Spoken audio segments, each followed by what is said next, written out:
ಬಿಳಿ ಕೂದಲನ್ನು ಕಪ್ಪಾಗಿಸಲು ಗೋರಂಟಿ ಸೊಪ್ಪು ತುಂಬ ಲಾಭದಾಯಕವಾಗಿದೆ. ವಿಶಿಷ್ಟ ಸುವಾಸನೆ, ಪರಿಮಳಯುಕ್ತ ಗೋರಂಟಿ ಸೊಪ್ಪಿನಲ್ಲಿರುವ ಪೋಷಕಾಂಶಗಳು ಕೂದಲಿಗೆ ಗಾಢ ಬಣ್ಣವನ್ನು ನೀಡುವುದರ ಜೊತೆಗೆ ತುರಿಕೆ, ತಲೆಹೊಟ್ಟು, ಕೂದಲುದುರುವಿಕೆ ಸಮಸ್ಯೆಗಳನ್ನು ನಿವಾರಿಸುವಲ್ಲಿಯೂ ಪರಿಣಾಮಕಾರಿ ಗಿಡಮೂಲಿಕೆಯಾಗಿದೆ. ಬಿಳಿ ಕೂದಲನ್ನು ಕಪ್ಪಾಗಿಸಲು ಗೋರಂಟಿ ಎಲೆಗಳು ಸಹಕಾರವೇ ಆದರೂ ಸಹ ಇದರಲ್ಲಿ ಒಂದು ವಿಶೇಷ ಪುಡಿ ಬೆರೆಸುವುದರಿಂದ ಇದರ ಶಕ್ತಿ ಇಮ್ಮಡಿಗೊಳ್ಳುತ್ತದೆ.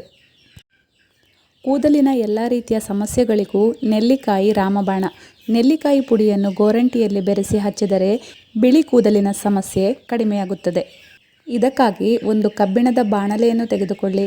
ಇದರಲ್ಲಿ ಮೆಹಂದಿ ಪೌಡರನ್ನು ಹಾಕಿ ಹಾಗೆ ಸ್ವಲ್ಪ ನೆಲ್ಲಿಕಾಯಿ ಪೌಡರನ್ನು ಹಾಕಿ ನೀರನ್ನು ಬೆರೆಸಿ ಅಥವಾ ಬೀಟ್ರೂಟ್ ಜ್ಯೂಸನ್ನು ಹಾಕಿ ಬೆರೆಸಬಹುದು. ಇದನ್ನು ಸರಿಯಾಗಿ ಕುದಿಸಿ ತಣ್ಣಗಾದ ನಂತರ ಹಾಗೆ ಬಿಡಿ.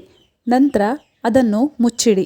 1 ದಿನದ ನಂತರ ಮಾರನೇ ದಿನ ಈ ಮಿಶ್ರಣವು ಕಪ್ಪು ಬಣ್ಣಕ್ಕೆ ತಿರುಗುತ್ತೆ. ಈ ಮಿಶ್ರಣವನ್ನು ತಲೆ ಕೂದಲಿಗೆ ಹಚ್ಚಿದರೆ ಬಿಳಿ ಕೂದಲಿನ ಸಮಸ್ಯೆ ಬೇಗನೆ ವಾಸಿಯಾಗುತ್ತೆ.